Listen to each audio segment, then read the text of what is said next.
गाजियाबाद थाना मुरादनगर क्षेत्र में समीर नामक युवक की हत्या करके शव खाली प्लॉट में फेंक दिया। इस घटना से चारों तरफ सनसनी फैल गई। पुलिस ने महज कुछ ही घंटों में इस हत्याकांड का खुलासा कर दिया। इस हत्याकांड में पुलिस ने पूर्व विधायक वाहब चौधरी और उसके भतीजे आहत को गिरफ्तार कर लिया है। आहत समीर का दोस्त था। आहत अपनी मां के कत्ल के जुर्म में भी जेल गया था। समीर भी इस कृत्य में आहत के साथ शामिल था। आहत का पिता आस मोहम्मद पहले से ही जेल में बंद है। अपनी पत्नी के जुर्म में उसने अपने बेटे आहत को कहा, हमारे परिवार पर यह कलंक लगा हुआ है, इस कलंक को मिटाने के लिए समीर की हत्या कर दी जाए। पूर्व विधायक वाहब चौधरी ने आहत के साथ मिलकर इसकी साजिश रची। पुलिस ने इस मामले में दोनों को गिरफ्तार कर लिया है। उनके पास से एक पिस्टल, 32 बोर व 2 जिंदा कारतूस बरामद हुए हैं। इस हत्याकांड में और भी लोग शामिल हैं। पुलिस जल्द से जल्द उनको गिरफ्तार करने का प्रयास कर रही है। सर, पूर्व विधायक गिरफ्तार हुआ वाहब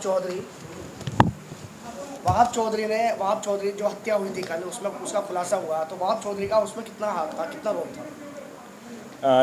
जैसा कि जानकारी है, पिछले वर्ष मई माह में शाहना नाम की महिला की हत्या हुई थी। शाहना जो है वो आस मोहम्मद की पत्नी थी। आस मोहम्मद वाहब चौधरी के का भाई है और उस मर्डर में आस मोहम्मद का बेटा और एक अन्य लड़का समीर, 3 लोग अभियुक्त थे और तीनों लोग जेल गए थे।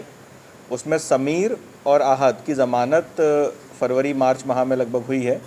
तो उसके बाद से जो समीर था, समीर और ये भी दोनों भी शामिल थे। तो फिर इसमें इस तरह की प्लानिंग हुई कि समीर को मार दिया जाए, क्योंकि उसका जो वाहब चौधरी ने मेन जो इसमें स्क्रिप्ट राइटर कह सकते हैं, जो पूरा बनाया इसमें फ्रेमवर्क, वो वाहब चौधरी का ही था। वाहब चौधरी ने क्योंकि अब इसके परिवार में कोई और बड़ा नहीं बचा था, माँ की पिछले वर्ष हत्या इसने खुद कर दी थी अपने पिता के साथ मिलकर, और पिता ऑलरेडी जेल में था, तो यही अपने घर में सबसे बड़ा था और कम उम्र है इसकी अभी। तो इसने जो वाहब चौधरी ने बोला कि इस तरह से अगर इसको मार दोगे तो ये हमारे ख़ानदान पे से जो दाग है कि हमने अपनी घर की बहू को मार दिया, वो ख़त्म हो जाएगा। इसके अलावा कहीं ना कहीं वाहब चौधरी के दिमाग में ये भी था कि राजनीतिक वर्चस्व जो है वो, क्योंकि आस मोहम्मद पे लगभग 46 मुकदमे हैं, बहुत ही बड़ा क्रिमिनल वो रहा है, हिस्ट्री शीटर भी है मुरादनगर का, तो उसको कहीं ना कहीं इस्तेमाल किया जाता रहा है इनके द्वारा। तो लेकिन 1.25 साल से, क्योंकि पुलिस की कार्रवाई के कारण वो 1.25 साल से लगातार जेल में है, उसकी ज़मानत नहीं हो पा रही है। तो उस कारण से इनको लगा कि मौका अच्छा है वाहब चौधरी को, और इन्होंने जो आस मोहम्मद का बेटा है, जो कि ऑलरेडी अपनी माँ की हत्या कर चुका था, उसी को इस घटना में इस्तेमाल किया कि समीर की हत्या कर दे, ताकि समीर की हत्या करने के बाद जो भी चीज़ें हैं वो तेरे ऊपर से हट जाएंगी कि, और यही कहा जाएगा कि समीर ने माँ का मर्डर किया था और इस कारण से तूने बदला ले लिया। तो ये सब चीज़ें थी। इसके अलावा राजनीतिक वर्चस्व और सामाजिक वर्चस्व भी एक कारण था कि जिसके कारण से वाहब चौधरी ने ये प्लानिंग की। इसमें सारी चीज़ें जो भी पूरा घटना हुई, परसों रात की ये घटना है, लगभग 10 बजे के आसपास इसकी हत्या की करके एक सुनसान जगह पे इसका शव फेंक दिया गया था। और इसमें पूरी प्लानिंग इन्हीं के द्वारा थी। पिस्टल भी इनके द्वारा, इनके बेटे ने ही, आदिल ने मुहैया करवाई थी, और मोटरसाइकिल इसमें एक इस्तेमाल की गई थी। फिर उसके बाद पूरी घटना के बाद ये जो लड़का है आहत, घटना के बाद ये एक मेरठ की तरफ गया, जहाँ पर कि आदिल जो कि वाहब चौधरी का बेटा है, बड़ा बेटा, उसने इसको अपने साथ लिया और एक सुरक्षित स्थान पे ले गया, जहाँ पर कि उसके साथ ही रहा।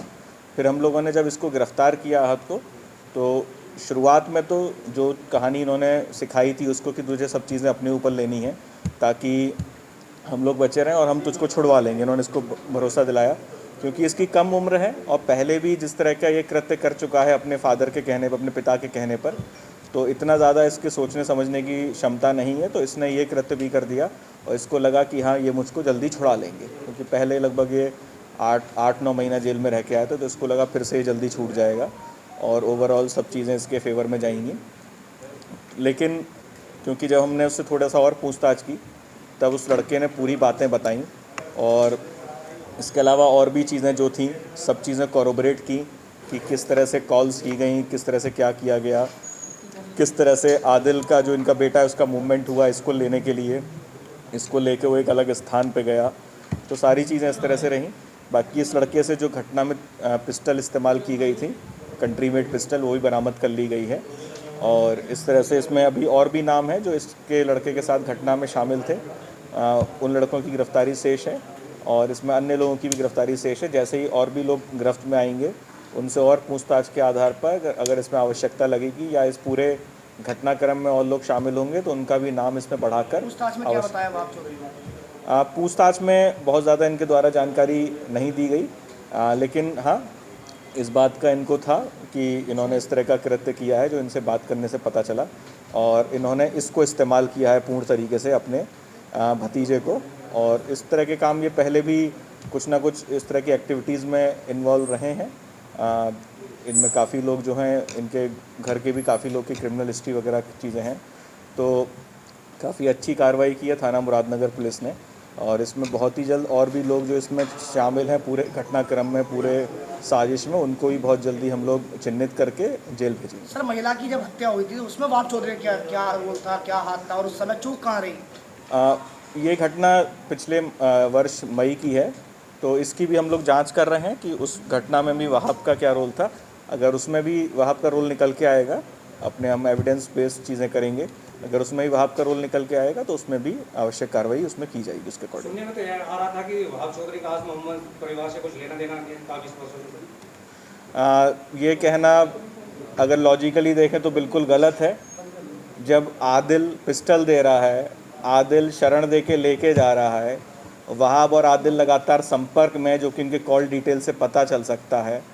आदिल का मूवमेंट जिस तरह से हो रहा है इसको लेने के लिए, तो वो सब मूवमेंट भी हमारे पास है, कॉल रिकॉर्ड से वो मूवमेंट भी आ गया है। तो आदिल वहाब का ही बेटा है, तो ऑब्वियसली ये सब चीज़ें कनेक्टेड हैं और सब चीज़ें प्लानिंग के तहत की गई।